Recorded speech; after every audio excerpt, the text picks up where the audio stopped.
Ladies and gentlemen, this episode of Fall to Friday is brought to you by Christensen Arms. Let me just tell you, I'm leaving for a hunt within 24 hours, and these are the rifles that I will be using. What's their claim to fame, you may ask? Well, they're the original creators of the carbon fiber rifle barrel. And they're the makers of the lightest and most accurate rifle barrels in the industry. I will be hunting with their Ridgeline in 6.5 Creedmoor, suppressed, obviously, because I'm a gentleman. If you want to check out a pretty crazy suite of firearms available, you need to visit christensenarms.com. Now, if you're curious about firearms and maybe you don't have any experience with them, don't worry, you're not alone. Christensen knows that. And what they really want is for people to have the best rifle for their intended personal use. So they created the Find My Firearm tool, which you can find at christensenarms.com/findmyfirearm. Or you could just go to christensenarms.com and you'll see it right there on the landing page. But it's a short questionnaire that will match you with the firearm that will meet all of your needs. I went through this very short quiz multiple times and have multiple rifles. There's a reason that I'm hunting with them within 24 hours. I hope to have something dead within 25 hours. And the reason is I believe in the rifles, in their accuracy, in the brand themselves. Check them out, christensenarms.com. This episode is also brought to you by Onnit, the single longest running sponsor that I have. And there's a reason why I support this brand as well. I really appreciate their products. I highly recommend that you go to onnit.com/hot. Now, right now, you're not going to see the normal landing page because they're preparing for Black Friday. So when you get there, it will say cleared hot. But what you're going to need to do is surf around a little bit. And that's what I recommend when people go here anyway. At the very top, supplements, nutrition, fitness, apparel, sale, and content. Maybe you like the written word, spoken word, visual medium. I don't know. But you could look for all of those things. They have apparel, fitness equipment, nutritional supplements, everything from MCT oil that you could put into your coffee, protein powders, coffees and teas, things for snacking. And then on the supplement side of the house, you're going to find their Alpha Brain, things for sleep at the end of the night, digestive health, daily support, essential nutrients, things to enhance your performance, and then goal-based collections. Maybe you're looking to go keto or just focus on your mood and sleep or, I don't know, dial in that summer body. I don't know what it is. I don't know what you're into. But what I do know is that if you go to onnit.com/hot, what you're going to find is everything you need. And that's it on the business side of the house. Let's dive into Full Auto Friday, number 80. Okay, got the red smoke. Gun run, north and south, west of the smoke, west of the smoke. Okay, copy, west of the smoke. I'm looking at danger close now. Come on with it, baby, give it to me, I need it. You're cleared hot. Copy, cleared hot. Ladies and gentlemen, good morning. If you're tuning in today, you're probably expecting some version of Q&A. And I'm going to tell you right now, well, damn it, you probably already figured it out via the written description of this particular episode. But I'm not going to do Q&A today because occasionally I will run into situations or scenarios that I think are a little bit, perhaps I was going to say important, but I don't think that's the word, timely to unpack. And this morning, as I was traveling back from the East Coast, I encountered one of those situations, and it directly tied into a speech that I had given the night before. So come with me on this journey, and hopefully it will land us at a place at the end where you can get some meaning out of this particular episode. So yesterday evening, I was actually out in Connecticut. I was invited to be the inaugural speaker for a VFW military ball. Now, the VFW in Danbury, Connecticut has been renamed after my very good friend, Jason Lewis. And as a tangent, when people ask me who the cover art is for the Full Auto Friday episodes, Jason is actually the person standing next to me. And that picture is likely from 1997 or probably 1998 at the latest, taken out of the desert training facility that we went to multiple times together. Jason and I met at Buds. We didn't know each other before that, and we got to know each other as Buds kind of went along because our class was large. We had 180 people on the first day, and at the last day, 18 original members of that class graduated. So I think it probably stands to reason that you get to know people better as the training pipeline goes along. You can actually develop some pretty close bonds and relationships. They sent my entire Buds class to Fort Benning to go to jump school right after we graduated Buds, which was a complete and utter leadership failure. I would like to think that we were a massive thorn in the side for the Army instructors there, and probably they never made that decision again. It just They should have broken us up. They should have staggered it out there. But from there, that's actually where my class and the people that I started my career with, we splintered out. And some went to the East Coast, some went to the West Coast. Jason and I actually both went to SEAL Team 5, went through our STT, is what it was called at the time, SEAL Tactical Training, got our Tridents on exactly the same day. We were actually standing shoulder to shoulder the day that we got our Tridents, and did our first 2 operational SEAL platoons together, which is a 24-month pipeline, 18 months of training, 6 months of deployment, both in 9/11. So we went to Japan first, which is actually where Jason introduced me to Guinness. That motherfucker gave me my first Guinness, and I will, of course, be forever grateful for that, because it's the most delicious and delightful beverage on the face of the planet. And if you don't agree with that, feel free to go fuck yourself. But I digress. What I'm trying to say is, between 97 and 01, probably the middle of 01, we spent almost every single day together. And we had very parallel career paths. I did my first rock climbing trip with him. We were actually swim buddies inside of our platoons. We were both point men in our second platoon. He got married shortly before I did. I was in his wedding. He was in mine. He had kids just before my wife had kids. He has 3. They're slightly ahead of mine in age. I also have 3. Suffice to say, we spent a lot of time with each other. And his death was actually the first close death, the first death of a very close friend that I had in the military. And I remember where I was and what I was doing the moment I got that call, and the impact that it had. And very shortly afterwards, we went out to Connecticut, and I started to see the continuation of the impact of his death and the toll that it took on everybody that was around him. So that in a nutshell is who Jason was to me. He was one of my best friends. And I think about him, honestly, I think about him every single day. And I'm very proud to actually be able to have that picture in the Full Auto Friday artwork. So for those of you that have asked about it, that's the answer to who the other individual is in that picture. Now, before I talk about what I witnessed this morning, we'll talk a little bit about the speech. I was there to talk about the military and honoring the service of people who have given the ultimate sacrifice and died in service of this country, and those that are continuing to serve.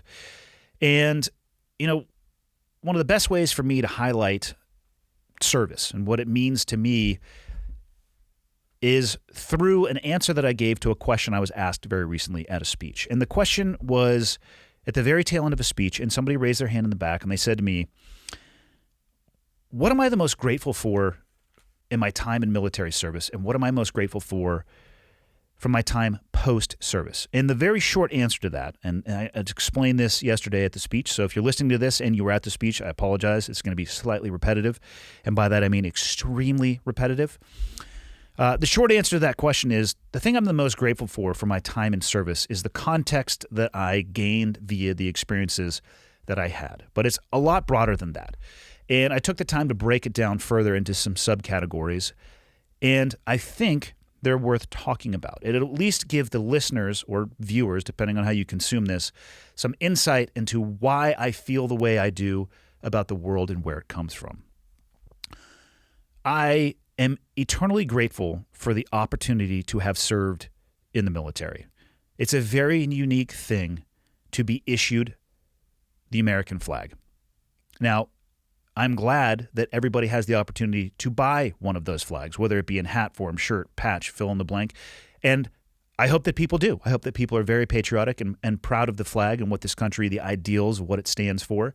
But there's a difference between buying the flag and being issued the flag. It's harder right now to get into the military than it is an Ivy League school.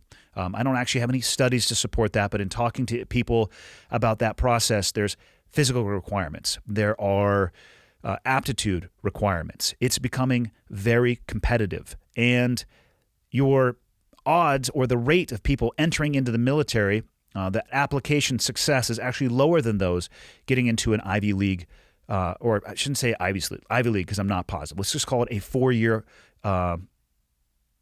center of higher learning where you leave with an advanced education. I'm really fortunate and grateful that I had the opportunity to serve, because I actually know quite a few people now, or know of quite a few people now from hosting the podcast, that reach out to me and they tell me about their desire to serve, but how they were rejected due to height, weight, diabetes, heart conditions, skin conditions, flat feet, you name it.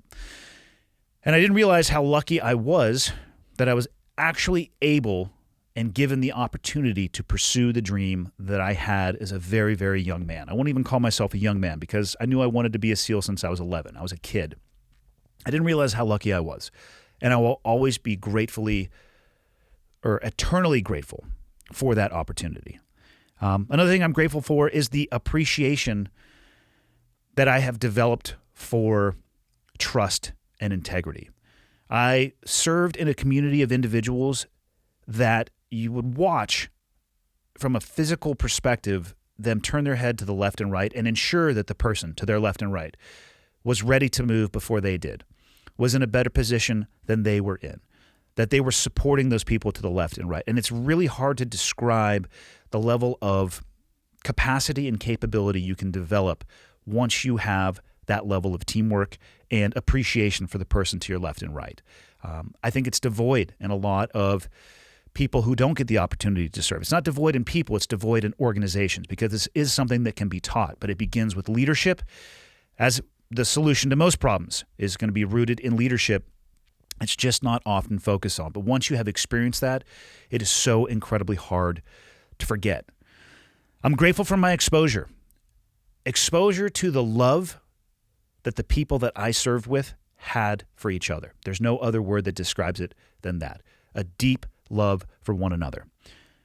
But probably more importantly, I'm grateful for the exposure to the suffering that I saw around the world. Most of the time that I was not inside of the United States in a non-training capacity, and oftentimes even in a training capacity, suffering or low substandard quality of life would be what defines the environments that we were in, specifically when I was overseas on combat deployments. Once you see and experience some of the things that I have seen and experienced in the countries that I went to, it is impossible to erase them from your memory, and it shifts the way that you view where you call home and the things that you have the opportunity to pursue. I'm extremely grateful for my experiences, the good ones and the bad ones. I wouldn't trade them for the world on both the good and the bad side of the house. So I was shot February 5th, 2005 on a target that sat right in between Baghdad and Fallujah. And in that moment, and probably the months and a few years afterwards, I thought it was the single worst thing that had ever happened to me. And now looking back on that, with 16 years in the rearview mirror, I view it as likely the best thing that has ever happened to me in my life. It changed who I thought or what I thought about myself. It changed what I thought about the occupation. It forced me to lift my head up and out of the world that I was completely consumed with, because I was doing everything that I had ever wanted to do at the level that I wanted to do it at. And it got me to shift my focus on what potentially might be next. It got me to the position of being a BUD/S instructor, which I actually look back on as being my most rewarding tour of duty, and being able to have an input onto the future of the SEAL community via the input into the students that were following in my footsteps 10 years later.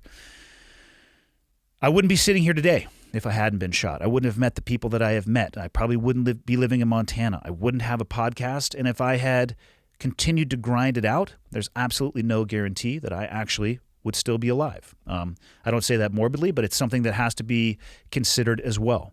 I wouldn't trade that experience for the world. It is very likely the best thing that ever happened to me.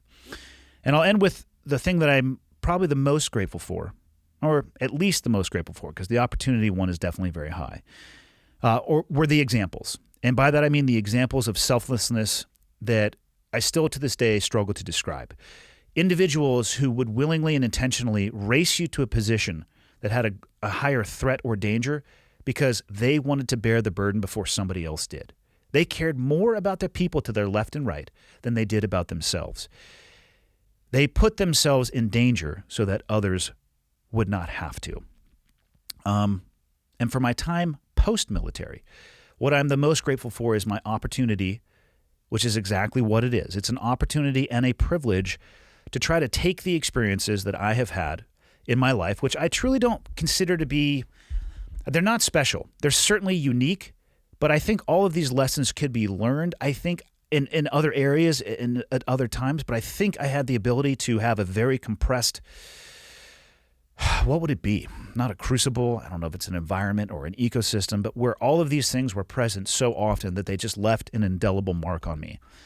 And I love the fact that I have an opportunity to take these lessons and try to impart them on other people, in other organizations, into other teams, and hopefully allow other people to level themselves up without having to go through some of the pain and suffering that was involved in learning all of these.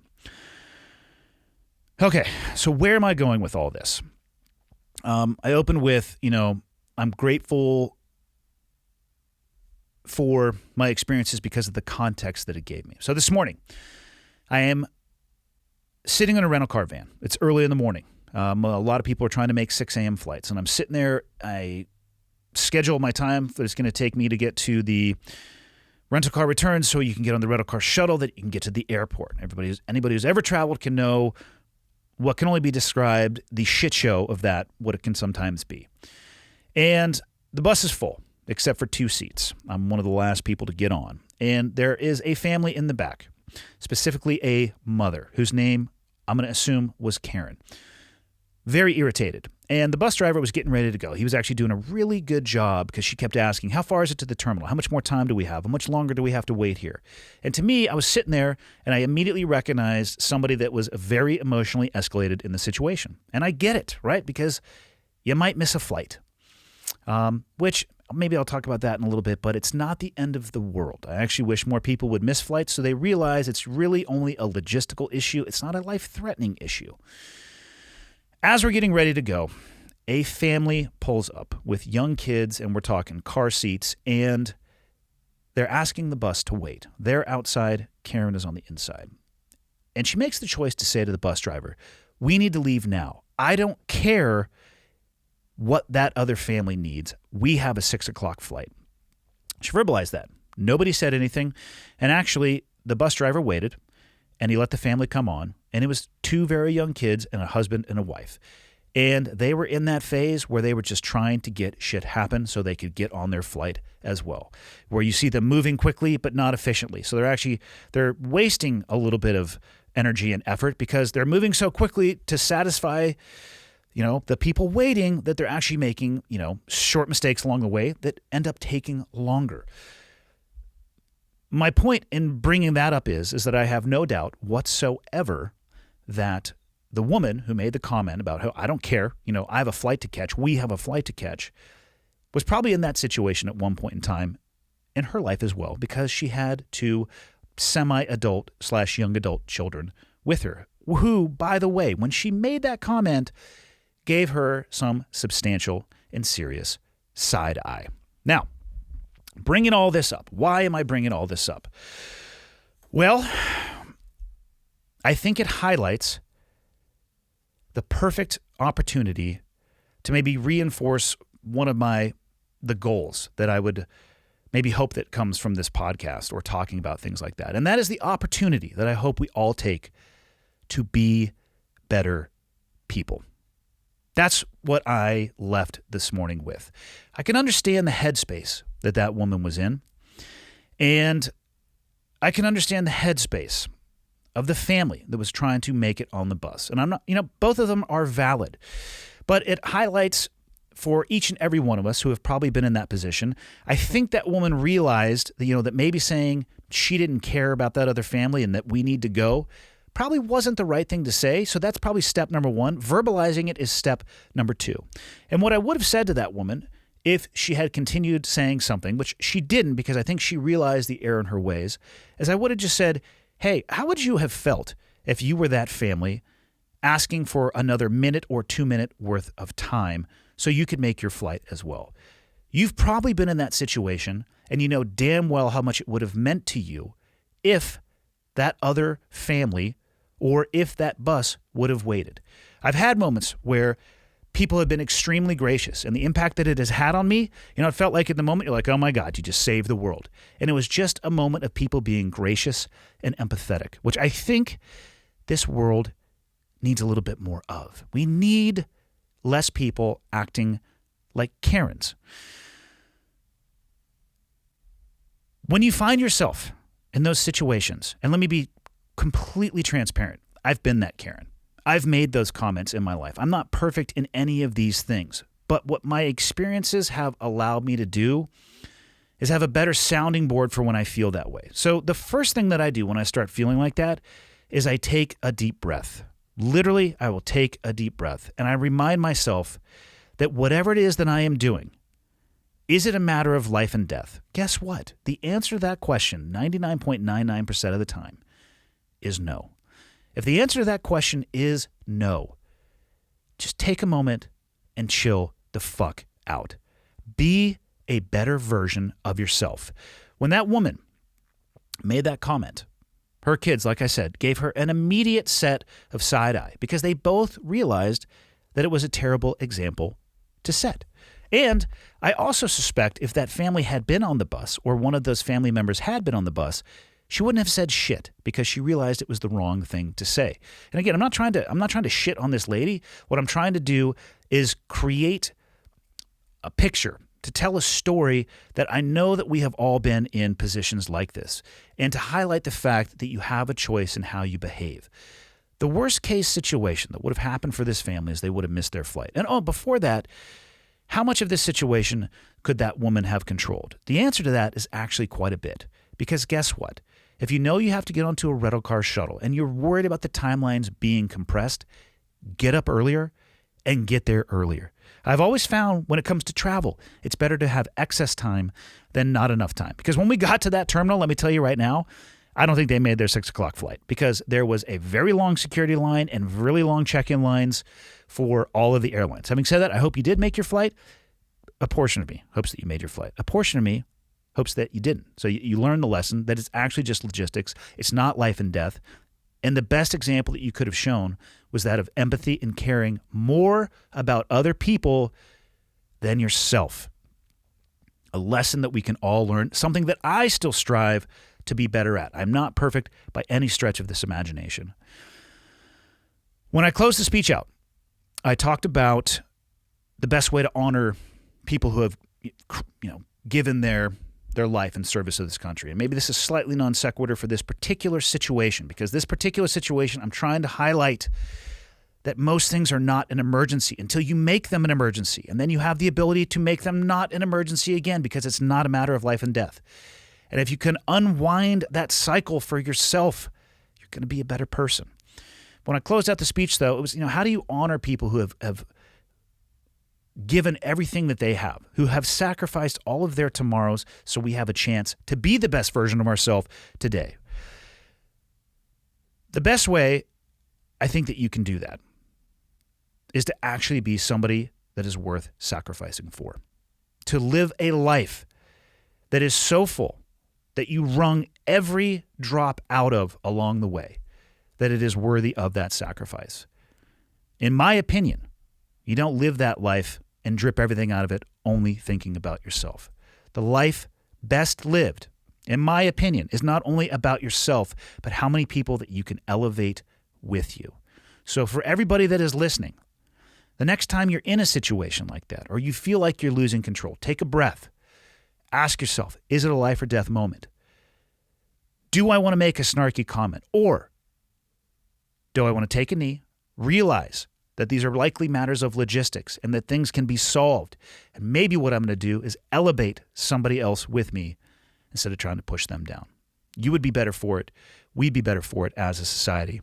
And I think it's the best way that you can honor people that dedicate their life to serving others. And that's it. I'll see you on Monday. On the west bank of the river. That's A firm, west bank. It gives me hell. Still give it to me in the grove. Okay, one's in from the north. I've got the west bank of the river. Two's going to give it to you in the grove. Roger, give me that gun run. Right along that bag, baby. Ladies and gentlemen, thank you. Thanks for taking the time to tune in, whether you're listening on an audio-only platform or you're watching on YouTube, I appreciate that you take the time every week to tune in. People ask me a lot, what can they do to help me spread the word? And the answer is actually embedded in the question. The biggest thing you guys can do to help me if you enjoy the podcast and you think it would be helpful to others is subscribe and share it with other people. And if you have the time, go on to Apple Podcasts and leave me a rating and a review. If you think the podcast sucks, tell me it sucks and leave a 0-star review or the lowest stars possible. If you have a question, comment, or suggestion, you can go to clearedhotpodcast.com. And there is a contact me button right there, which will land in my inbox. And the last thing, if people are interested in helping out, what you can do is fly the old flag. And by that, I don't mean an actual flag, because I don't have any of those. I'm talking about t-shirts or sweatshirts or hats, whatever it may be. Again, clearedhotpodcast.com. Click on the shop tab, and hopefully something in there looks like it would be an item you would like to wear around town. And then you can tell people what it is when they ask you. But that is it. The biggest thing I can say is thank you. I truly appreciate it. And until next time, see you.